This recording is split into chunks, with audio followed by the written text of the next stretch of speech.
communication is performative. Empathy is performative. You can be an empathetic person even if you don't feel on the inside that empathy, because there are things that you can do. There are ways that you can connect with a person that will create an experience of empathy for them. And if you create that experience, whether you're feeling it or not, you engage with that again and again and again, and you will. That's, I think, an underrated mind hack that we're forgetting in conversations about human connection. And at the end of the day, I'm the only person who I have to spend the rest of my life with. And so I don't mind being a little selfish and saying that I like connecting and engaging with people because it makes me feel better. Welcome to Something More Human. I'm Sam. And I'm Elliot. Post-pandemic, it feels as though our social skills have atrophied. It feels like the barrier to entry to meeting new people and cultivating community is higher than ever before, but we believe that meaningful relationships are the key to a fulfilling life. So we're ditching the surface level conversations to ask and answer questions all about human connection. Join us in creating something more human. What's interesting is that, I don't know if you know of the movie, The Butterfly Effect. Ashton Kutcher was in it. It was probably in the early 2000s. I keep thinking about those three words quite a bit, especially as it pertains to our guests. And thinking about John Block, thinking about how we met John Block, and thinking about, human connection as a whole, and how, in your book you talk about genuine curiosity and how, either a chance encounter or a question that you and I ask somebody, or a question that somebody asks us, eventually leads into a relationship and someone on the show and us getting to know someone really, really well. So we kind of wanted to talk about, how it is that we met you. And this was one of our first experiences in Denver, which is pretty special. So I know that you want to tell that story. So maybe you can jump into it. Yeah, I also think when I listen to entrepreneur podcasts, they're like, one person can change your life and one person can make or break your business. And you're like, yeah, that's cool. But when is that going to happen to me? So I love demonstrating. How did we even get to this place? You're in our living room meeting our dog. We're going to have a conversation. Yeah. So we've talked on the show about creative mornings, and our very first ever creative mornings was your talk. And coming from a theater and dance background myself, I was so excited to listen to your talk, which inspired me to mention Rite of Spring. And because you hadn't heard about it or knew about it, I was like, I have to follow up via email. Yeah. So followed up, did a little internet lurking, found your email, sent you an email. And that just sort of left it at that. Like, just wanted to genuinely share something it sounds like that you're passionate about, that overlapped something that I'm passionate about. And it seemed like I could uncover a rabbit hole for you then to go have fun in. And a few months later, I just reached out. Hey, we're having an event in Denver. It would be awesome if you could come. I know you weren't able to make it. And a few months later, you said, hey, I actually have been listening to the show. Love what you guys are doing. There's some synchronicities and overlap with what you do. Also, what's your connection to Albuquerque? Turns out you're from Albuquerque. Funny how the world works out that way. Met up for coffee, and here we are. You have a book coming out. We both live in Denver. We're both from Albuquerque. So kind of just those small things. I think taking explicit effort feels scary for a lot of people. Like lurking you online and finding your email and sending you an email can feel maybe overstepping for some people, or like too much. And I really want to encourage listeners again and again, like, be too much.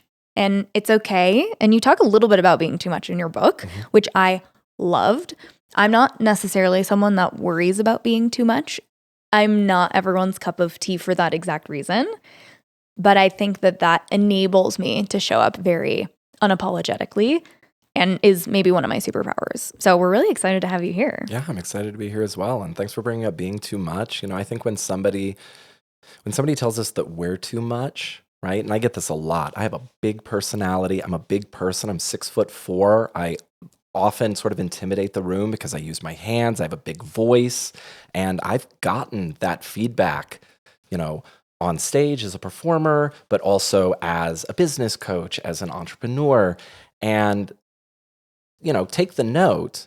And also, where's the other person coming from that they're intimidated by a big personality? Like, where is it taking them to? Or is it just sort of is it reminding them that they wish they could be more, and they've never found the outlet, or they've never found the courage to show up in a space as someone who's just a little bit too much. And I don't think what you did was too much at all. I mean, you reached out to a speaker that like you enjoyed their talk, you found some relevancy, you found some synchronicity, and you were like, hey, did you know about this? And I didn't. And it was a fun rabbit hole that I got to go down. Totally. I know Elliot wants to talk more about synchronicities and the butterfly effect, but this reminds me, I want to circle back to maybe the physicality of showing up. Yeah. Because I had a realization that I shared with you recently about my perception of literally a small person. I'm 5'1", but I've never felt small. So I want to come back to that.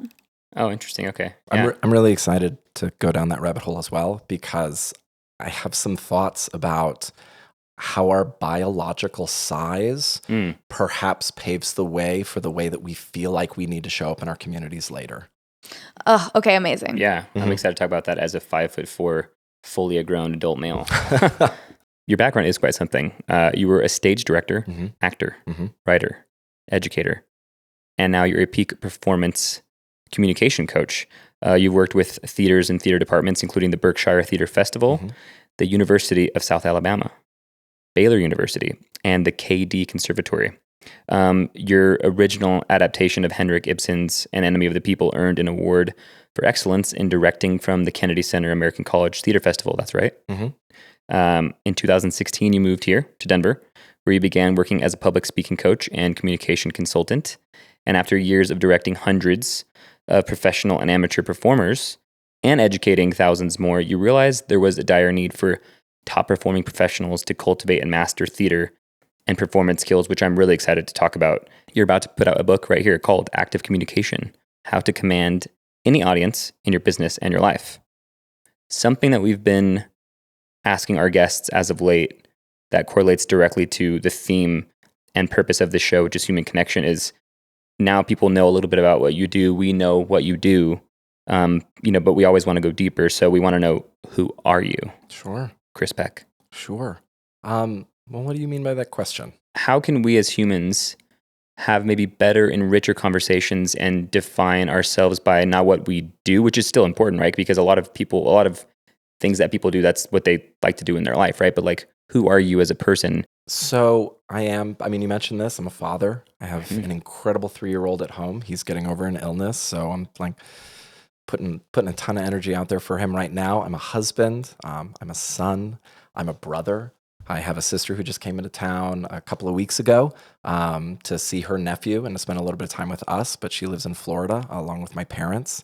I have traveled, I won't say I've traveled all over the country because that's certainly not true, or all over the world because that's certainly not true, but I have traveled all over the country. I grew up as a military brat, and I just don't feel like that ever left my soul. And so, I always think, and we have this shared connection with Albuquerque. It feels like there are 2 types of people from Albuquerque. There are individuals who, are living 3 generations deep and could never see themselves living in another place outside of Albuquerque. And then there are individuals who they graduate from high school and they never turn back. And of course, it's a spectrum in between, right? But I was absolutely the latter. There are things that I love about Albuquerque. I miss the balloon fiesta. I miss the food. I loved the mountains. Although I do get that here in Colorado, but directionally, I lived in a lot of places that don't have mountains, and I'm like, how the heck do you know which direction is east? Yeah. And so having to learn that the hard way. But I've lived in Texas, and I've lived in Nashville, and I've lived in Alabama, and I've gotten to do freelance work as an actor, as a director. I've been a teacher. I taught high school. I taught college. Actually, when I first moved out here to Denver, Colorado, I was the director of operations for a nonprofit that was doing theater arts education for at-risk youth. Unfortunately, the pandemic ended that. But I don't know, I have this rich history of experiences, all of them kind of performance-based. I've always thought of myself as a creative. I've always sort of leaned into that. I'm an empath. I'm an emotional human being. It took me a long time to be okay with my own emotional vulnerability, which, I think growing up I wore on my sleeve. And then, through the circumstances of growing up and the people who mentor us, felt like I had to get rid of some of that. I have a memory of I'm also a big baseball fan. I played baseball all the way up and through high school. I had 2 years of varsity. I lettered twice. But I remember, I think I was 12 years old, and I was just getting so jazzed up for the team. And I'm yelling and I'm screaming, and I'm just showing a lot of love for my teammates who are out there on the field. And I remember my coach coming up and going, "Hey, you're a baseball player, not a cheerleader." And and those scripts that we're told, right, by the mentors that we have, the coaches that we have, the teachers that we have, the parents of the houses that we live in, and that one sort of like sat with me for a while. And okay, like I have a responsibility as to be a baseball player, not a cheerleader. I have a responsibility to be logical, not emotional. I have a responsibility to, when we start checking off, like, what are some of those genderized roles? What are some of those sex roles? And I think I fell into a lot of that. And it's really only been over the last 5 or 6 years that I've gotten curious with myself, and I think curiosity and interest, which I know that both of you guys are so interested in terms of human connection, but I think is oftentimes ignored in our relationship with self. Like, it's been in the last 5 or 6 years. It's like, why have I made some of the decisions that I've made? Like, what have I done? Why have I done those things? What motivates those decisions? And is it really what I want for my life? Are they reactionary decisions that have just brought me to the place that I am? Or are they intentional decisions that continue to take me to the place that I want to be? And getting curious with both sides of that. And so giving myself permission to be those parts of myself that really do resonate with me. My emotional touch points resonate with me as a human being. They resonate with my relationships. They resonate with my relationship with my wife and with my son, and with audiences. And I don't want to shy away from those things. And so, like, undoing those scripts that tell me you can't be an emotional person, you're a man, right? Or or whatever, like whatever those might be. So, I mean, like any of us, who I am and the experiences that I have are complex. I would be remiss not to tell this story, just in terms of like how we end up finding ourselves in the place that we are. I remember when I was 10 years old, it was the 5th grade, and I was in the school spelling bee. Now, it's it's a big deal to be in the school spelling bee, right? And I had to compete in my class first. And I want you guys to know that, like, as a 10-year-old, I spelled right the word apostle, which is no simple word. Yeah. In order to get into that spelling bee. Day of the spelling bee came. I hadn't really prepared for it, which is kind of my style. And nerves just completely overtook me. If you guys don't know how a spelling bee works, that first round, everybody gets like just a softball word, like super simple, that is supposed to garner a little bit of confidence, give you a sense of how this competition is going to be explored and played. My word was job. And so job, G-O-B, job. The pronouncer, that's incorrect. And I doubled down. I was like, no, that's right. I was convinced in front of 200, 300, 400 people. Just completely bombed. I was eliminated in the first round. I misspelled the word annoy. It was a mortifying experience for me. I was humiliated. I was embarrassed. I was ashamed. I felt stupid. I felt small. Of course, my classmates didn't let me live it down for weeks. But I made an interesting decision. I think a lot of people would walk away from that and go, guess what's not my thing? Getting up in front of other people and sharing my voice, and I wouldn't fault them. It was a humiliating experience. Later that year, I was the master of ceremonies for the school play. The 5th graders all put on a trio of the Three Little Pigs adaptations. I got to be the master of ceremony. I wrote my own opening speech. I memorized it. I wore a suit and tie. And I loved the command. I loved, being in that space, being seen, feeling heard. It was such an adrenaline rush for me. And so instead of shying away from a humiliating experience, I gave myself the opportunity. I had the courage to step into that frightening place again. And crushing it was just like the most incredible feeling. And from then on, it was, I can't see myself doing anything else. Like, I want to be out in front of people. I want to share my voice. I found directing when I was in high school and college, and I was like, ooh, I like this even more. You mean I get creative control over the story that we're telling? And so just really took it off from there. But that was such a formative And it's interesting, when I first started telling this, that story of bombing the spelling bee, I thought about it as being so formative, but it wasn't until years later that I was like, wait a minute, that was the same year that I was the master of ceremonies, and we choose how our story looks. And remembering both of those pieces and thinking about the value of those sitting side by side and the decisions that were made because of one and not the other is so much more enriching to me than if I had just focused my story on, here's this humiliating thing that happened to me. You and I have a lot in common. Yesterday, as I'm finishing our research, I'm on your website and I'm watching this video, and you start telling the story of the spelling bee mishap. But before you finish the story, I pause it because I'm in the zone, and I start writing my story because I'm like, okay, I'm going to take notes because this is something that I want to talk about. And so I write my story out, and then I play your video, and your story plays out almost exactly like mine. In the 7th grade or the 8th grade, I finally made the spelling bee, and I too sat in front of maybe a couple hundred educators, parents, fellow students. And my first word for the first round was also a softball word. Maybe not as easy as apple, but it was a softball word. It's five letters. It was choir. I knew how to spell it. It was in my head. I saw it written out, but I was nervous. And I spit out the letter Q. Q-O-I-R. And as soon as I spit out the letter Q, I knew that I was done for. And the same thing happened to me. I was, I felt like I was made fun of. That was around the time I was starting to get bullied a lot because I was really short.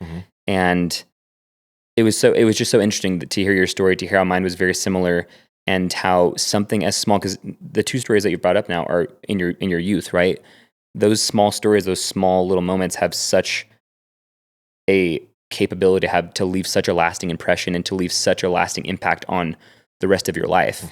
And I think something like that probably had more of an impact on me than I realized, because I have stage fright now. Like, we did the live podcast last week, and you could ask Sam, I was pretty damn nervous, and it ended up being okay. But I just thought that was really interesting, but you sort of chose to almost attack it head on. Whereas I think I retreated quite a bit, Yeah, I think what inspires me a lot about the way that you talk, Chris, is like, how do you take experiences or interactions and leverage them to be curious about yourself? Why did I say that? Why didn't I say what I wanted to say? Why did I make that decision? And I think that that's maybe something culturally that we're missing, is kind of this awareness and curiosity about what we want and what feels fulfilling. I resonate with, like, you're a baseball player, not a cheerleader. When I was ending my undergrad, I double majored in dance and chemistry. It took me 5 years. It was a ton of work. And I built a website about all of my research experience, the research that I conducted in my final year. I had a sizzle reel on another page about all of my dance history, all of the choreographers that I had the opportunity to work with. I had a page for my CV. I had a little bit of an intro, and I met I think she was in the pharmaceutical space, like a high-ranking female executive in the science world. And I just asked her if she would meet. And I showed her my website, and I asked her what she thought. And she said, I'm really confused. Do you want to dance, or do you want to do chemistry? And I was like, well, I kind of want to do both. Like, do I have to choose? Also, I've spent so much time pursuing both, and I can do both. So this external script that you have to decide, you have to fit into one distinct hole, one distinct box, and that is the way that you'll be successful. Totally bullshit. So I'm always inspired by kind of this air of curiosity that you have inwardly to challenge those external dialogues. Well, and I think we all hear, all of us have a creative edge to ourselves. And I do think within the hierarchy of valuable sort of like educational skills, creativity, despite all the value that it brings to an organization, it brings to a human being, it brings to professional work, it brings to personal lives, it still kind of gets tucked to the bottom. And I remember, when I first started this business in 2016, I hired a business coach. I remember one of the first things they said to me is, like, you need to ease back on the theater part of it. Like, you are not going to connect with corporate clients if you come in guns blazing as this theatrical person. And so I tucked that part of me away for several years, and it took me a long time to realize my theatricality is what makes me exceptional. There are other people who do what I do, whether in Denver or, across the United States or globally. But there are very few, if any, people who approach communication through the theatrical lens that I do, who aren't afraid to say, hey, communication is performative. Empathy is performative. You can be an empathetic person even if you don't feel on the inside that empathy, because there are things that you can do. There are ways that you can connect with a person that will create an experience of empathy for them. And if you create that experience, whether you're feeling it or not, you engage with that again and again and again, and you will. Like, that's how I had to learn how to become a curious person, was to just be curious. I didn't sit around in a room and think about, like, what's going to be the value of curiosity? Why am I not curious? Yes, of course I asked those questions along the way, but eventually, like, I had to just get out there and try it. Yeah. And I had to engage with people through curiosity and interest, and through that repetitive action, I was like, ooh, I like this. I like the way this feels. I like uncovering another person's script. I like knowing why a person ticks. The way that you talk about life as performance. I feel like that part of, or that perspective has been discouraged, that life is a performance and that it cheapens life. But what I'm realizing lately is that when I switch my perspective and I see my life as a book, that's being written by me, and I'm coming to a crossroads and there's an issue that I'm having, whether it could be something very small, and it's very difficult for me to figure out what it is, or I'm having self-deprecating thoughts, or it's just really impossible for me to get to the next step. When I take a step back and realize my life as performative art and as a book, then I'm sort of able to see myself like from a narrative or author's perspective and just kind of write out what would this author write to get this character past this pivotal moment. You know what I mean? And I think not only does it, I feel like it does a couple things, but one of the major things it does for me is like it sort of minimizes like the pain or the self-deprecating thoughts. When I see myself as a character, it sort of alleviates the pressure and almost makes the challenge kind of fun, or like a thriller or mystery, like there's something to be solved. Yeah. And so it's interesting that you talk about that quite a lot in your book, is that like life is performative, it is a performative art, and everyone is creative in their own way. And that was just something that I really resonated with in your book, and you talk about it. And I'm wondering, is that a way that you see your life quite often? And, has that had a major beneficial impact on the way that you go about your relationships and your professional career and aspirations? Yeah. And I would say yes and yes. I mean, I would say I view my life as and I don't know how other people view their own lives. Like, I'm not in anybody else's head. I know that I find myself sometimes existing both as an actor and as a director, right? Where I'm experiencing a moment, and then somewhere outside of that, I'm watching that moment happen, and making decisions from both perspectives.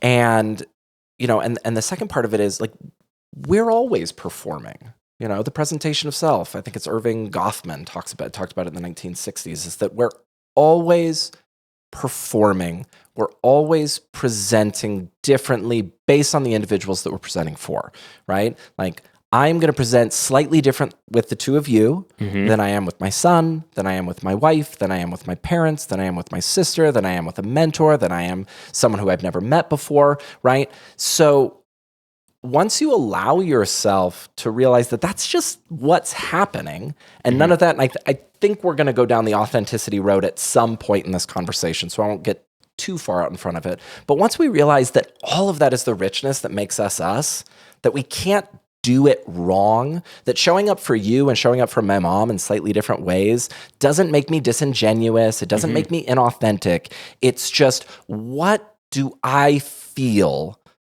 like I want my audience to experience in this moment? Who is my audience? How do they need me to show up? How what resonates with me in terms of how I want to show up, because we can't ignore ourselves. And also, like, we just know that different individuals need different pieces of us at different times, based on their needs, based on our needs, and based on the relationship that's created. And so I absolutely think of myself as a performative person. I view myself in that way. And I think we could all take a deep breath and relax a little bit more if we allowed ourselves to realize that we are performing, that performing and pretending is not the same thing. Perform is merely to perform an action.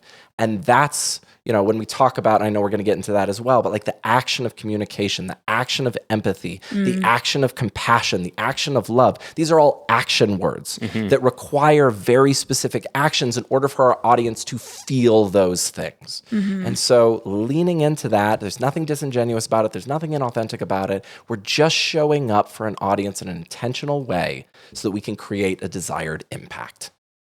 Yeah, I think what's so interesting about taking the perspective of like theater, performance, directing, obviously my own selfish, nerdy self loves it and is inspired by it. But outside of that, it sort of reminds me that there are these kind of subconscious narratives, let's call them scripts as you do, that we'll default to.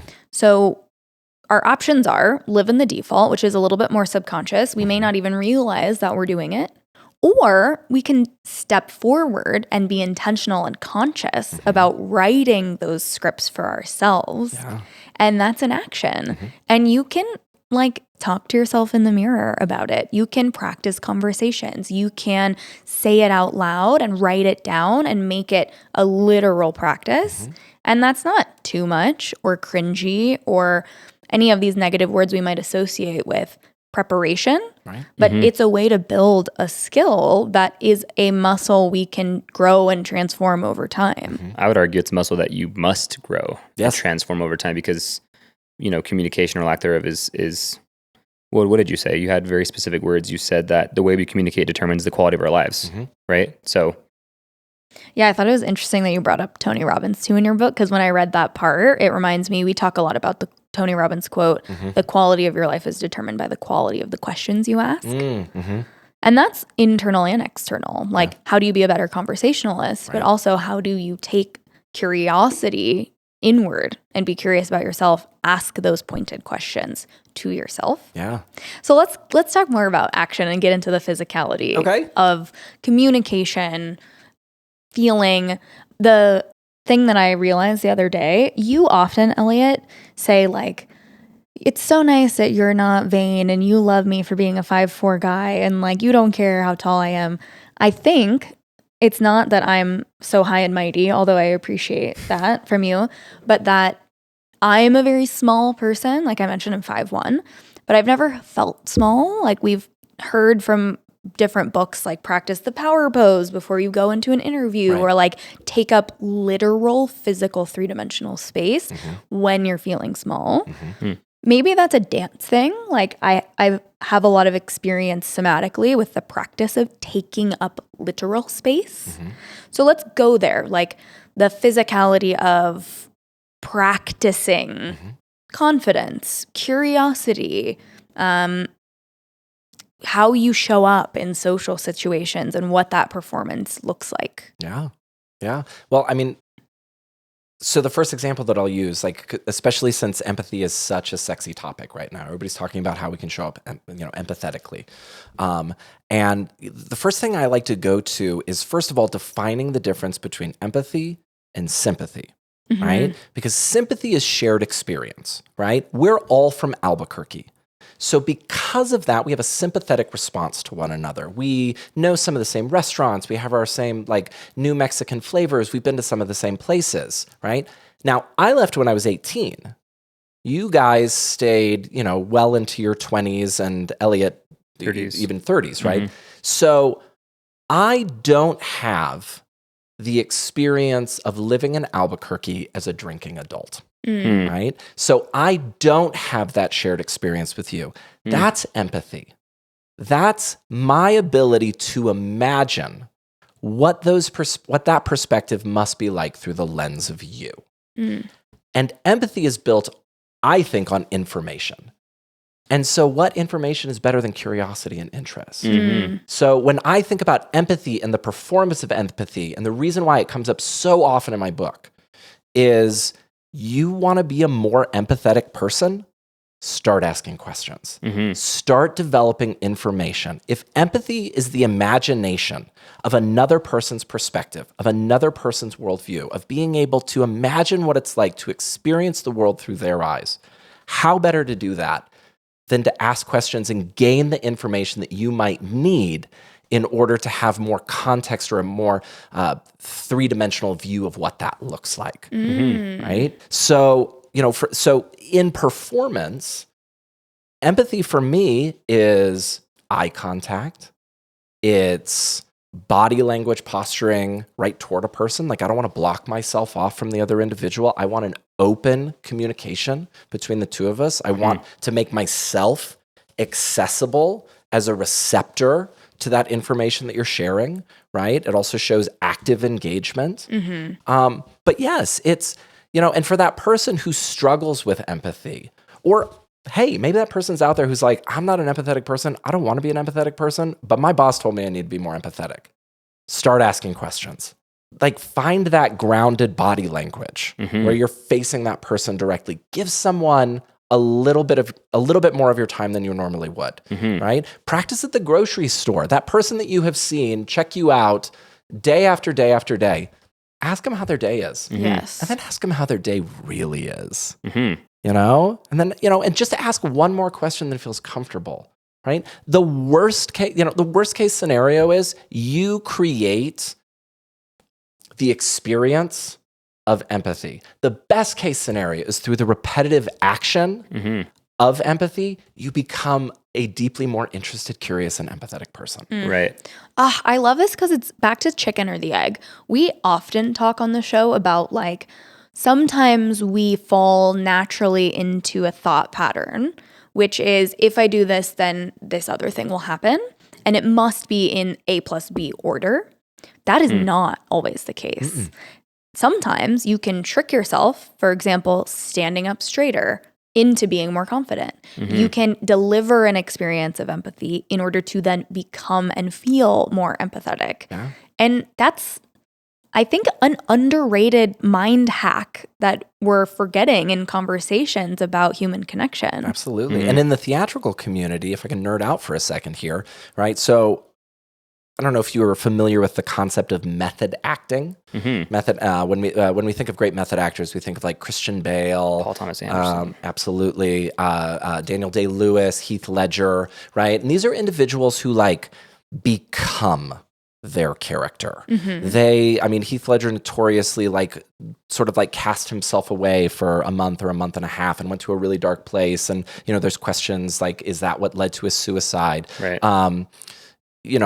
Method acting can be dangerous because it can take us down dark roads, right? We can't 100% shrug off like the actions that we place ourselves into, right?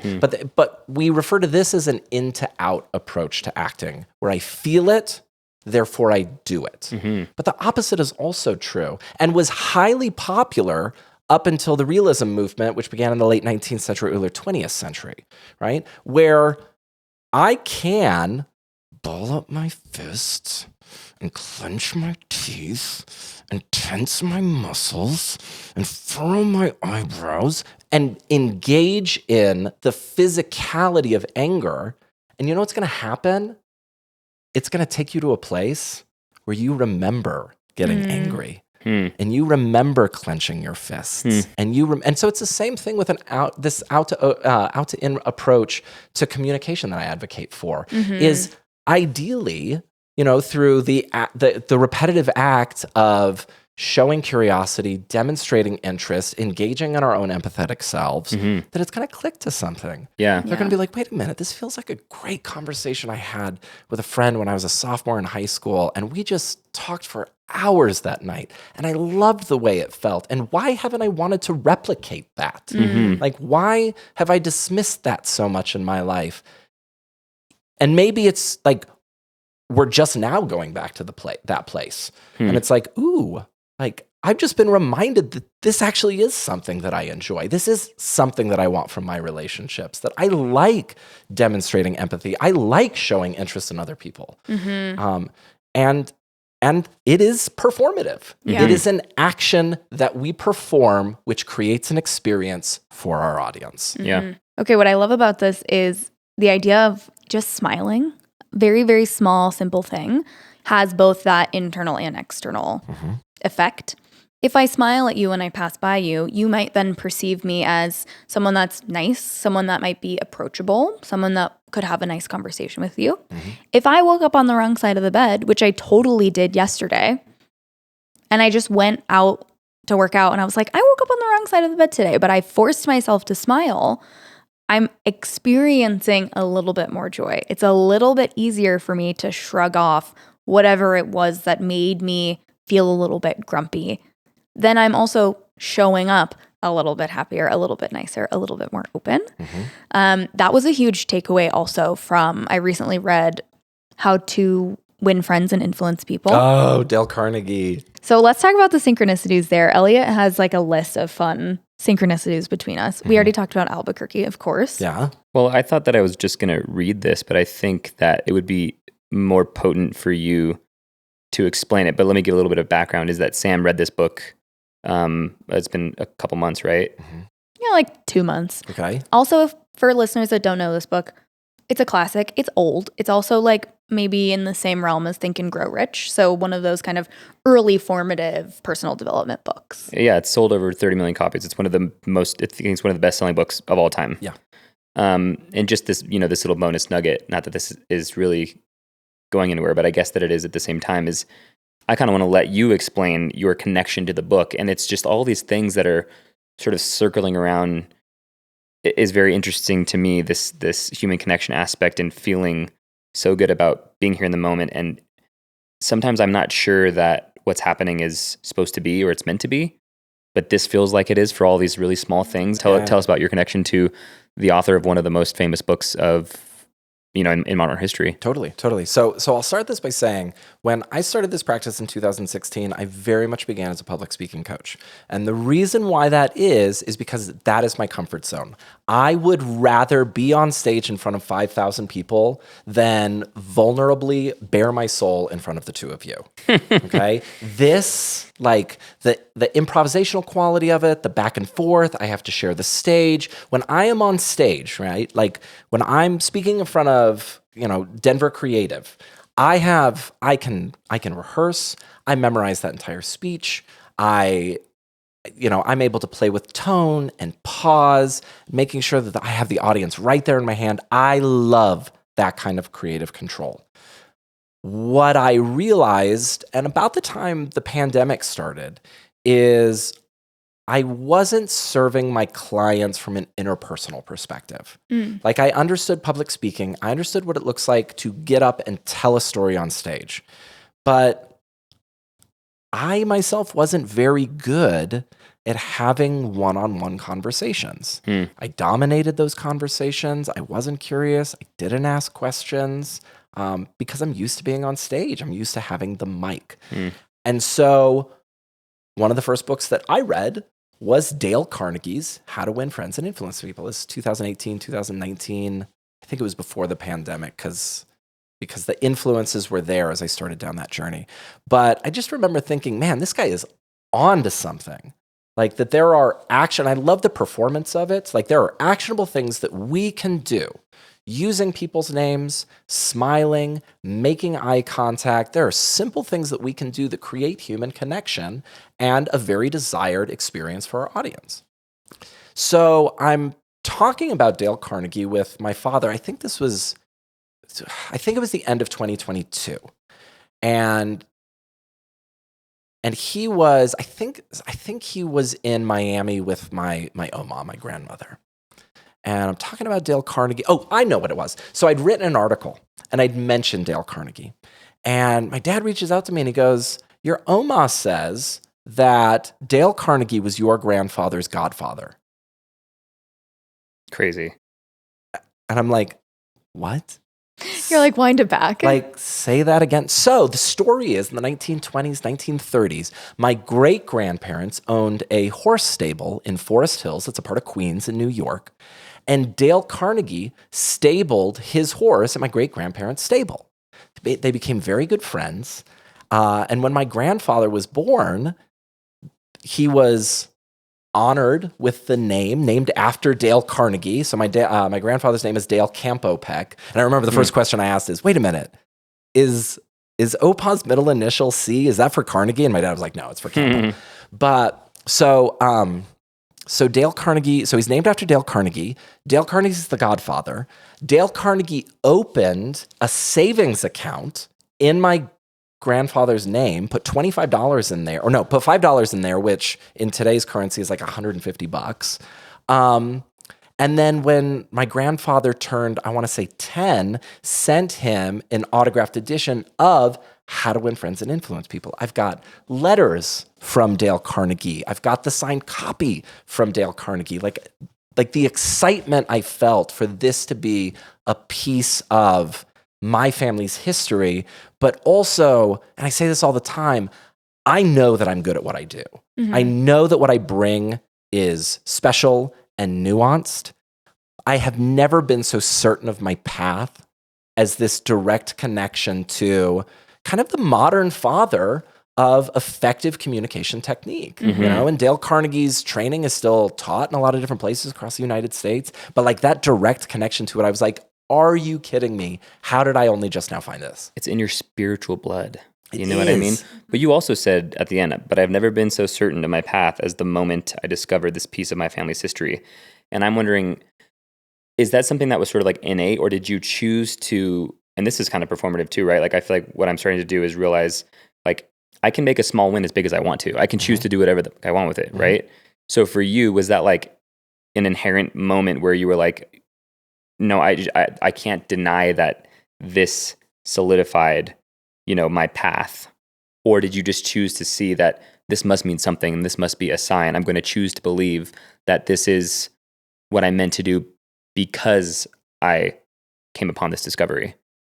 I think if I'm understanding your your question correctly, then it's the latter. Okay. Right? I wasn't going to stop doing my work if I hadn't learned this rich piece of my family's history. Mm-hmm. But I am I'm agnostic, but I recognize that there are there has to be a spiritual something that exists, whether it's, the power of human connection and energy, whether there's something going on in the universe that's binding and connecting us together. I don't know. I love being agnostic. I love not having the answers to those questions. But this was certainly one of those moments where it's like, that can't mean nothing. That's, and whether it's a choice or it's quote unquote truth, I choose for myself that the knowledge of Dale Carnegie is a part of my family's history and therefore a part of me is not coincidental. There has to be, especially when I think about,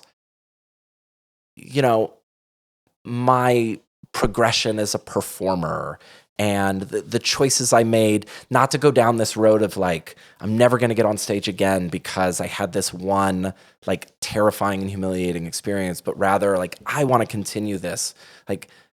There's a piece there that whatever it means, it exists. And for me, that's powerful and it's important and it's just a fun story to tell. So it really is quite amazing. Speaking of, I want to go back to curiosity. You have a child, and I'm going to start substitute teaching to children. And for me, as I'm thinking about the word curiosity, I'm in my brain, I'm literally seeing I don't know why it's typed letters instead of writing, even though I write as much as I type. It's typed out, curiosity equals the equal sign, love. And I think that that's really what it is. Curiosity is love. Are you, I guess I kind of want to get into the weeds of your, the duty that you have to your son to be curious. How has your life, your upbringing, your interest impacted your relationship with your child? And perhaps maybe the relationship wouldn't be as good if you didn't have this yearning for curiosity. Can you just talk a little bit about how you show up to be curious, and can you see the benefits of that in real time, for your son? Absolutely. And if I can get vulnerable and a little transparent here, I don't know why this is the case, but I was an angry child. Like I've got my own anger, which at times borders on rage that I have had to like work through and make and take ownership of, so it doesn't take ownership of me. And so in side by side, I can absolutely feel the difference when I approach my son with kindness, intentional kindness and curiosity, as opposed to default anger and frustration. And of course there are practical reasons for that, right? It's like I want to make sure that my son grows up in a safe environment, and so I have a responsibility and duty to him as much as I have a responsibility and duty to myself. But it's also more fun, when you allow yourself to push back those defaults, right? That frustration that I feel sometimes. And he's been running a fever since Saturday night, and he has been whiny, and he has been miserable, and we haven't slept much. And, whether you have a kid or not, it is hard to show up as your intentional version of self when your cup is empty. Yeah. And my wife and I, our cup has been empty. And so I've felt that default at times. And I've also had these really rich moments this week where I remember staying up with him, and he looks at me and he goes, he's got a buddy at school, and he's like, "We're not friends anymore." And I'm like, "What is going on, buddy?" And just asking questions. And no, he's not able to give those answers. Like, we're not there yet as communicators. But the fact that he, one, feels like he can share, and also that he feels heard when he shares. Like, it's more fun for me. It's more rewarding. We were able to kind of dig into that a little bit. I am not worried about his relationship with his best friend. I am positive after the holidays, when they go back, they'll be thick as thieves again. But just having the opportunity to take a step back and go, okay, I feel the direction that I innately want to go in this moment of frustration. And I have a choice. And when I choose curiosity, I find it more fulfilling, I find it more rewarding, and I find that it brings like my relationship with my son to a place that I feel like I want it to be. And so absolutely, I can feel it in real time. And I also walk away from that feeling really good about myself, and not to say that it's self-serving, but it does feel good to have a good conversation. It does feel good to show up intentionally rather than reactionary, especially when you've spent the time getting curious with yourself, trying to dig up why those reactionary choices happen. And to overcome that and move through it, you're like, heck yes, I can do this thing. And so absolutely. I think that's like one of the strong suits for a child, right? Like, we miss our imagination, we miss our playfulness. And I think what we most miss about being, or for me, I guess I'll speak for myself, what I most miss about being a child is like the natural inclination towards curiosity. And what I guess what I want to ask is, do you think that phones are sort of replacing, or are phones like the antithesis of curiosity? Because for me, in my experience, I feel like, nothing new is nothing. What is the saying? There's nothing new under the sun. And I feel like the more that we ingest other people's experiences and all of this information, we get to sort of see the world from here, and it sort of stifles our curiosity. I feel like it seems like we are suffering a crisis of curiosity, because Sam and I talk a lot about how we meet people and, they're good people, but they're never asking questions back. And it seems like that's happening more and more. And I'm wondering, do you think that not removing phones, but I guess maybe having a better handle on them for children, because children are getting phones, would help solve that issue of the lack of curiosity? It seems like you're inclined to say no. I'm inclined to say I don't know. Okay. I have a complicated relationship with technology because I see even with the AI movement that we're experiencing right now, and like as a creative, I was like pretty like, come on, is like really one more job that we're going to take away from human beings who are good at something. And I'm also finding myself using AI quite a bit because it's useful, because I'm a solopreneur, because, and actually Microsoft's is called Copilot. And I think that's a really sexy title, like having somebody sitting next to me who can kind of like go through that with me. In terms of phones, I was having a conversation with some of the parents at my son's preschool, and they were talking about, my son's not going to have a phone until he's 18 years old. And I'm like, okay, like good for you. Like that was my first thought. It's like, cool, like create that boundary, like we have no idea the relationship that we will have with phones in 15 years. True. I mean, even I think about 15 years ago, and 15 years ago, the iPhone was already out. We had that smart technology. We're able to navigate. My wife looks at me yesterday. Owen's like up and moving around and he's ready to go. And we are just exhausted. My wife looks at me. She goes, is there any way you can turn on the TV? And I'm like, not without getting up. And she's like, oh. And I was like, wait a minute. I go to my phone. I pull up the PBS app. I mirror it to the device in our living room and start playing the TV for him without moving from the bed. So even just like, I thought about that. And I was like, what is it gonna look like in 15 years? Is it even gonna be an option for a human being not to have a cell phone? Or are we gonna see the pendulum shift in the opposite direction where, and I don't know if I'm feeling this so much, but like I'm starting to see a lot of social media become superfluous. And I'm a big advocate. I like Instagram. I like Facebook, but I like to know what my friends are doing. And 60 to 70% of what I'm seeing online are ads, are buy this thing, buy that thing. And it's like my relationship with my peers, my relationship with my community is tucked to the side. I'm even seeing it like in my own social media. Watching my numbers drop, and and maybe that's just because like what I'm putting out there on social media isn't very interesting and nobody wants to consume it, or maybe it's because I'm not paying for it, or maybe it's because its curation doesn't fit into this algorithm that I don't understand and really don't want to. Right. And so I do kind of wonder. Yes, I think there is a problem with the relationship that we have with social media, with our cell phones. I do believe that there is a disconnect that's happening. I see it every day when I am driving down the street and somebody is on their cell phone while they're driving. And I'm like, this is actively dangerous. Right.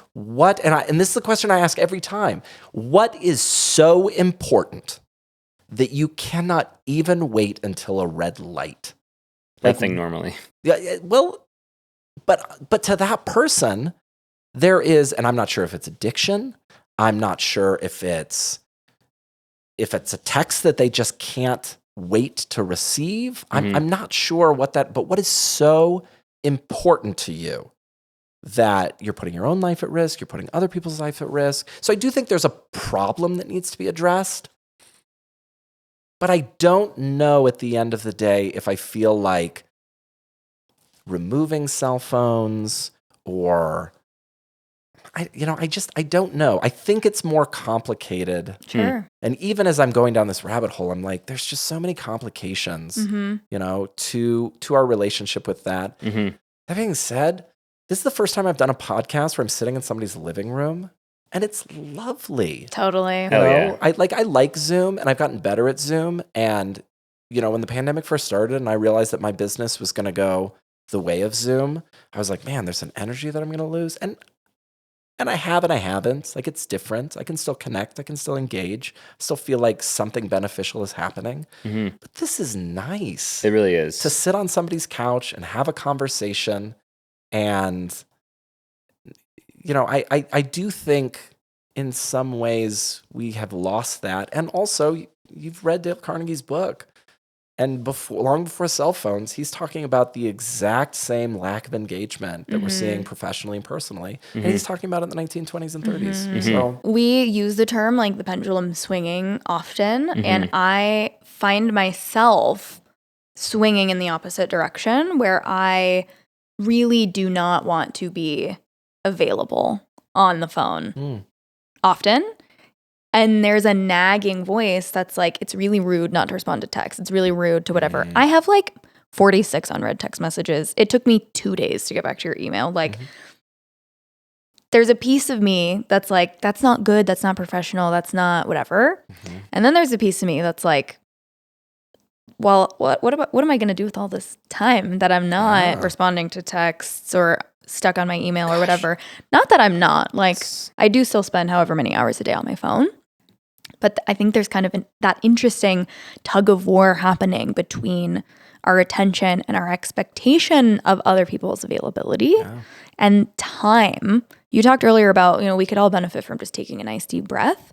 I'm curious if you find yourself challenging yourself with time, dedicating that extra question or that extra moment to your son, to the barista at the bar. Like, I might want to leave because in the capitalist society, I have to get things done and I'm limited on time, and you have a son and you want to do things. But what if I took a deep breath and spent one more moment with this person? Do you find yourself challenging yourself in that way or considering time in that way?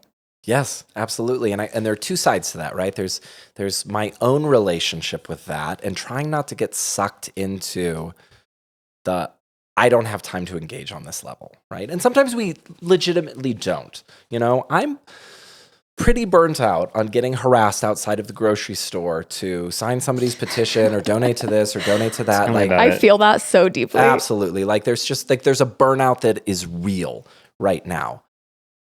And also, again, I just find myself so much more fulfilled. And at the end of the day, I'm the only person who I have to spend the rest of my life with. And so I don't mind being a little selfish and saying that I like connecting, engaging with people because it makes me feel better. And my wife and I have a lovely relationship with the Trader Joe's that's near us. We know almost everybody that's there. We have had multiple individuals come up to us and say, I'm so glad I ran into you. Tomorrow's my last day, and I wanted to make sure I saw you. And that feels good. It feels like you matter. It feels like the human connection that you've created has made a difference in somebody's life. The other part of that is the clients that I work with. And this is almost always the first pushback I get when I talk about curiosity in the workplace is I don't have time to ask a million questions. And there are two pieces to that. One, I'm not asking you to ask a million questions. I'm asking you to ask one more question that is comfortable, right? And that discomfort that you feel as you get into that next question, that's where I want you to live because that's where growth happens. The other part of it is what does it say about our culture and our society that we have created these spaces where we don't have time to be curious? Yeah. That's a great question. I think it's an excuse though. I really do. I feel like, I don't have time to ask a million questions. Yeah, what you're saying is true. Like you don't have to ask a million questions. A good example is like there's this coffee shop that opened just across the street. You can see it from our balcony.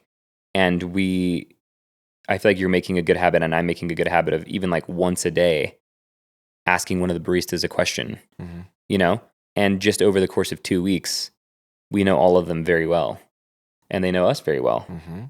And one of them is wearing an If Not Love Then What hat now at the shop. And it's like, it's just small, very small things. It's not a million, it's one, it's two. Absolutely. And speaking of performative art, and you're saying, there are people that lack empathy, and there are some people that like don't have it, right? Like it's not, they want it, but they don't have it. And I think that it's like Do you mean like sociopaths? Well, sure. I didn't want to say that, but sure. But I think that there are people that don't have it, but want to possess it. And it is this performative art of just truly, it's like just, sure, you don't feel it, but do it. And then maybe you will feel it. Yeah. And I feel like that's happening with me. And I keep bringing phones up. I think it's always going to be something that I talk about, but I'm noticing that even though I am a curious person, and even though I do genuinely love people and getting to know people, I've noticed myself sort of retreating inside and not asking questions and not smiling and not making eye contact because I don't want to have a conversation or for whatever the reason may be. And that's terrifying. That's a terrifying place to be. It does not feel good at all. And I think for some people, they're like, no, I don't mind that at all. But I guess that's not really our audience, you know?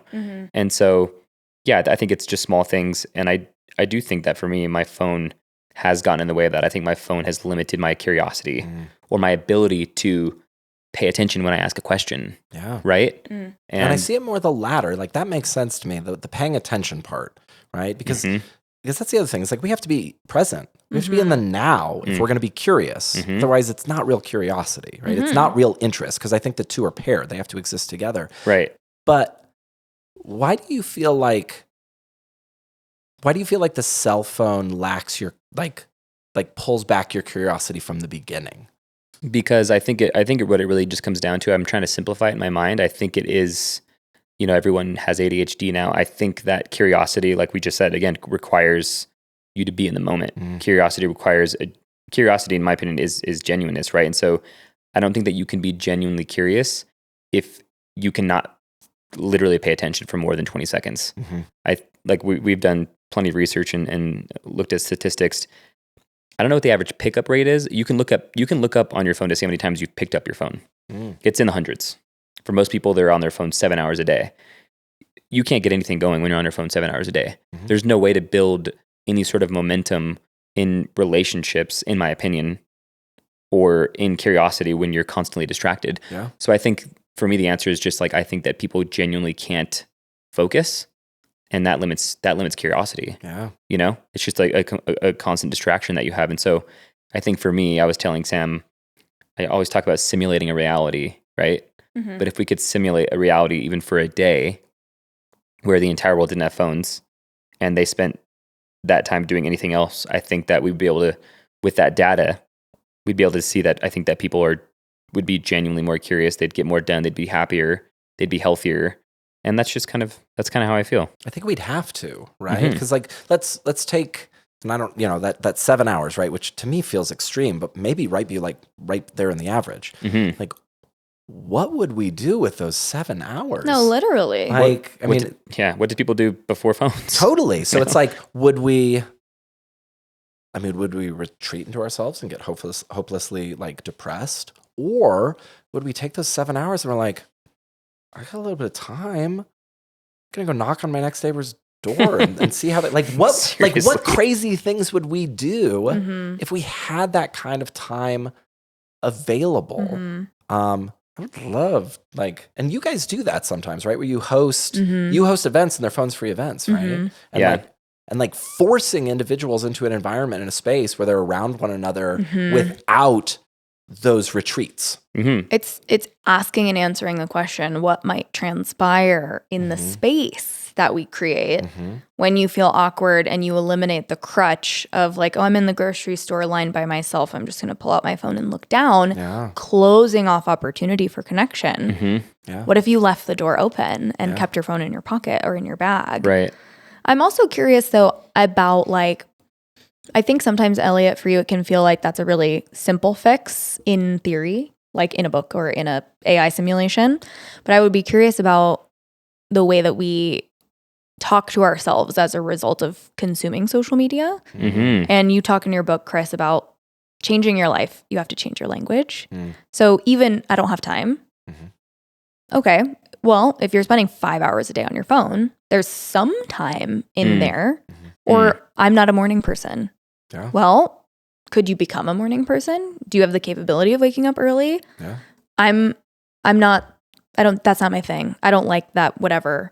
What are we doing and telling ourselves, and what kind of script are we writing? Right. When we use language that's very definitive in that way, and how could we open ourselves up for exploration or being okay with sucking at something in that gray area of our comfort zones. Yeah. And how do we do more of that? Sometimes it's bombing human connection, and that's okay. Yeah. Bombing, I mean, and I do it all the time. Like, I'll have these conversations and I think they're going great. And then all of a sudden I kind of get the side eye from this person and I'm like, I don't think that went the way I thought it did. Sure. And that's okay. What did I learn? You know, what I love about, the first thing that you said, like, I don't have time, so that's the script, right? Undoing scripts starts with curiosity. So, like, the first place you can go, I don't have time. What if I did? What if I did have time? Like, what would that look like? Oh, I don't have time to engage with my colleagues like that. What if you did? Would you? Because by asking that question, is it really that you don't have time? Or is there a deep-seated insecurity there, right? Like, and I don't get too I'm not a therapist, right? I'm a communication coach. I'm about action. I'm about moving forward, not looking back. And sometimes that requires a little bit of, did people show interest in you growing up? Were people curious about what was going on in your life? Because if not, you're going to emulate those behaviors because you don't have anything else to work off of, right? And so, yes, if other people weren't interested in you, then you're probably not going to be interested in others because that's how you needed to survive. That's the script that you needed. But is it still serving you? Is that what you want? Do you want to not be interested in others? It's like, it's people who wear these self-deprecating shirts like, I don't want to talk to you today. And I'm like, you don't? What if you did? What would we talk about? It wouldn't be that shirt. But I literally have a shirt that says, have the best day ever. I want to create a whole shirt line that's just like go for your dreams, like just positive messaging. We've got all this like self-deprecated garbage that we put on our clothes. Like, how about like, give me a high five, it's like. I think it's education too. Like it does feel a little bit woo-woo, but I don't think people, even me, I don't think that I'm educated enough to really understand. Like, I think I need to see some science, and I know it's out there. People need to see some science. Like, we're not educated to understand how impactful our language is. Like, we don't learn that in school. We don't learn that saying I don't have time. You say that, if you say that 20 times, like, you believe it, you become it, right? Like, those words are very, very powerful. I'm only starting to realize that in the last maybe couple years. And again, coming back to this performative art, like, okay, you can convince yourself you don't have time. How about just practice? How about for the next week, like, try not to be a miserable piece of shit, Elliot, I'm talking about myself. And just choose to, when you think about that, when you think about those words in your head, choose to just say the opposite. When you have those words in your head, choose to just out loud or write down the opposite and see what happens after a week. You know what I mean? I think that it's really powerful. And I think that people don't really understand how powerful our language is, especially our self-talk. And you did say that in your book, if you change, your communication, if you change your language, you can change your life. And I believe that's, 100% true. And it's funny because yesterday I was finishing your book, and I was feeling super jacked and really inspired. And I was like, okay, I was like, we're in the moment and like thinking about like what I was thinking and feeling. And I was like, I really want to get on my phone. I'm going to go sit down on the couch and veg out on my phone. And I was like, but what if I don't? And I didn't. And I was like, I'm going to go over there and pick out a book. I know that I've started 3 or 4 books. So I was starting to like feel bad about myself for not finishing books. And I was like, it doesn't matter. Like, all you need is a nugget to be inspired. Right, like your book, so many. It's a short read, but just very inspiring. So I go over there, pick a book. It's Think and Grow Rich, and the first chapter is incredible, and it's literally about that. It's about changing the way that you think can change your mind. Like, you can truly, you can think and grow rich. You can also think and be poor. Yes, you know what I mean. And I feel like that's kind of where I've been poor, like in spirit, for a really long time, and I'm starting to notice just how impactful our language is. Yeah, one of my favorite things on the show is like, what if it worked? What if you tried it? What would it cost you to indulge in some delusion? And I think our tolerance for delusion varies across people. Like, saying, I do have time could feel delusional for some people. What if you just tried it out? So we love to challenge our listeners, and we kind of already talked about it. So I'm glad that we organically went there. I pulled a quote from your book. You can't just read a book or an article or listen to a podcast. You must put yourself in situations where communication is required and put in the work. Try this for the next 3 days, commit to one more conversation than you normally would. So like tangible takeaway, literally challenge yourself. One more conversation. That could be like reaching out to a friend. That could be serendipitously out in the world with a stranger. But what would it look like to challenge yourself to be in spaces where you're forced to practice communication? Yeah. Yeah. I mean, if we don't practice it, we won't perform it. Mm-hmm. And that's, I think that's, yes, like redefining our script is important. But if we don't take that new script, which is scary because we haven't used it before, and take it into new environments and share it with new people. And this goes for public speaking. This goes for interpersonal relationships. This goes for first dates. This goes for creating boundaries, right? We live in a society that like is seriously lacking healthy boundaries. Myself in particular, I have a huge people pleaser component to myself. Like I grew up realizing that if I made other people happy, that protected me, And so like, what are the healthy boundaries that we need to establish in our own lives? And how do we practice those? Because I'm always going to be a people pleaser. If I don't take those boundaries into my interactions and try them out and see how they feel. Yeah.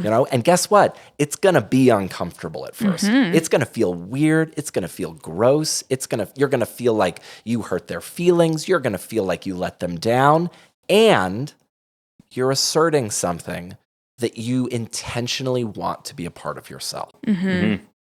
Another challenge I have is related to time. Similar, challenge yourself to ask one more question or have one more conversation.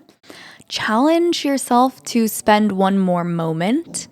I think that because we live in a society that feels very tied to productivity and time and lack of time, we can feel guilty about taking people's time. Cody Sanchez has this thing that's like, I can tell you how much money someone makes by how much time it takes them to order their coffee. My hot take is that I don't agree with that. I love, even if there's a line, when I approach a barista, I'd say, how's your day going? Instead of like, could I have a drip coffee, please? Yeah. It takes an extra 2 seconds, but practicing that discomfort of making the person behind me wait 2 seconds for me to get that question out, make eye contact. Right. What did that really cost us all? Where's the research in that? It's so interesting to me because it's funny you bring that up because I get very uncomfortable. I know you do. Sometimes Elliot's like, Sam, there's a line. Because every single time we go to the coffee shop, you are like genuinely the most curious human being and loving human being. And you're always asking a question. And if Sam asks a barista, how are you? And they say, what can I get you? Sam says, how are you? And then you proceed to have this 30, 45 minute conversation. There's people online. No, second. That feels like 30 or 45 minutes. And I'm noticing this like feeling in me that's a people pleaser. Like the people behind me, I want them to like get their order as well. When you don't realize like that kind of interaction can really change someone's life. Like truly it can change someone's day. And a day change can change someone's life too. So I think that we just need to be more curious. Yeah. Answering that question, how is your day, can be built into the fact that you have to pay. Like that drink has to be made. Like there's built-in time that exists that I think we oftentimes ignore because the script is I don't have time. Right. And if we decide we don't have time, then our brain will see the world in a way that the time doesn't exist. But the reality is when you take that step back, you're like, actually, I do have time. I've got quite a bit of time built into this interaction, because it's not like I order a coffee and it's magically there and nothing more needs to happen. Yes, it's a quick process, but there is time that is built into it for those small human connection moments to exist. Right, totally. I think the final thing that I'm hearing you say that people can take away is even if you're not feeling it first, try performing it. Eye contact, a smile. What are those small physical things that you can engage in? Turn your shoulders toward the person that you're talking to. How might that change your interaction and then therefore change the way that you feel about it? all of these things sound so trivial, but when you actually try them, turns out they work. Yeah. Yeah. No, it's so one of my favorites is, and I get this a lot, right? I've been told on numerous occasions that I have resting bitch face. It's actually my thinking face and fine. When people struggle to smile, right? And the first thing is, I'm not a smiler, right? Or maybe they've had like some unsavory situations where they smiled at the wrong person and put them in an experience, right? Again, that is a singular experience. Is that how you want to be seen, felt, and experienced by your audience? Are you going to let that singular moment define you? If you have trouble smiling, try this. Have a secret. It has to be a positive secret. It can't be something you're ashamed of, obviously. That's not going to take you to the place of a smile. But like when you were in the 7th grade and you stole a pair of sunglasses from the grocery store or what, like have a secret, that gets to be between you and yourself that just brings a little bit of joy to your life. Like try that. Tomorrow when you're like, I don't feel like smiling to people, remember your secret. Remember that like lovely little moment that just brought you a little bit of joy that nobody else knows about, that you get to keep to yourself. Have a secret. Try it tomorrow. That's performance. All of life is a stage in the most beautiful way. You can choose to be whatever character you want to be. No, literally. Chris, thank you so much. Thank you guys. This has been awesome. It's been great. I can't get over you asked me, like, you have such a fascination with like wanting to go back to like the nucleus or like the Big Bang. And it's just so cool to see you're here and we saw you on a stage and Sam decided to get up and ask you a question, and not to trying to toot your horn, but I don't know that if you hadn't had this curiosity about you that you would have asked the question. And had you not asked the question, you might have not had this, obviously you wouldn't have had a personal connection and response from Chris on the stage, and you probably wouldn't have emailed him, and we probably wouldn't be here. So you were curious enough to have that, amazing talk that you had, and you were curious enough to ask a question. Okay, fine. Final tip, bold action. Yeah. Right? Because like it's kind of scary. You're on a stage. They gave me a mic. There's an audience. Well, I was the one that convinced you because you didn't want to ask a question. I convinced you to ask a question. So second part, bring a friend. Bring a friend. Yeah, bring a friend that's going to elbow you. Yeah.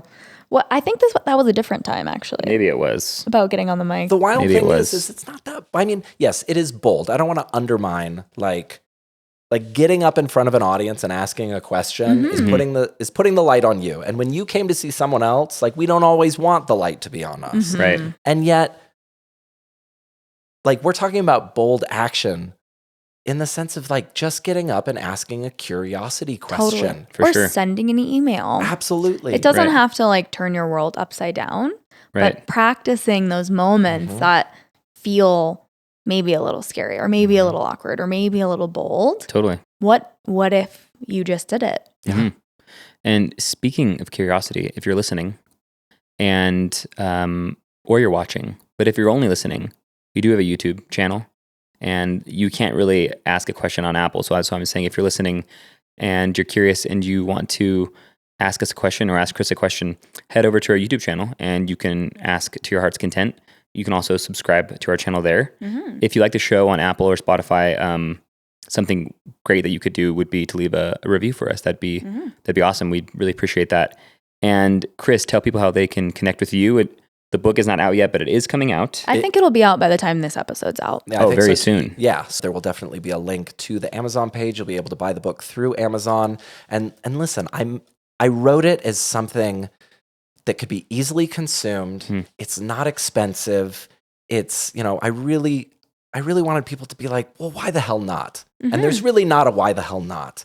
If you want to up-level your communication in any way, if you want to be more curious, if you want to be a better performer on stage, if you want to engage audiences and crowds on a level a couple of ticks up from where you feel like you are now, just pick it up and start playing with the techniques. Like think of your communication as a performance. Think of it as action that needs to be accomplished in order to engage your audience in a very specific way. The size of the book also reminds me sort of like a workbook or a reference book. Like you can just toss it in your bag, open it, and put a finger on a random page and then challenge yourself to whatever's on that page that day. You know? Yep, absolutely. Absolutely. Yeah. And, you know, and in the meantime, too, you guys can follow me on @ChrisSpeaksUp. You can email me, chris.speakinaction@gmail.com. My email address, www.speakinactioncom.com. But yeah, find me, connect with me. And yes, please ask me questions. If something doesn't make sense, ask me. If you think something's ridiculous, ask me. If you think something's awesome, ask me. Be curious. Be curious. Thanks, everybody. Bye. See you next time. We're ditching the surface level relationships, so join us in creating something more human. We're so happy that you're here, and we always want to go deeper with you. So we created the Something More Society. It's the go-to place to level up your connection, community, and collaboration. We have monthly book clubs, exclusive chat channels, mini episodes and Q&As with Elliot and I, and so much more. If you're enjoying the show and want to find other ways to support, you can hit follow or subscribe on your favorite listening or viewing platform. Leaving a 5-star review would go a long way, along with a thoughtful review. Thank you so much. Love you guys.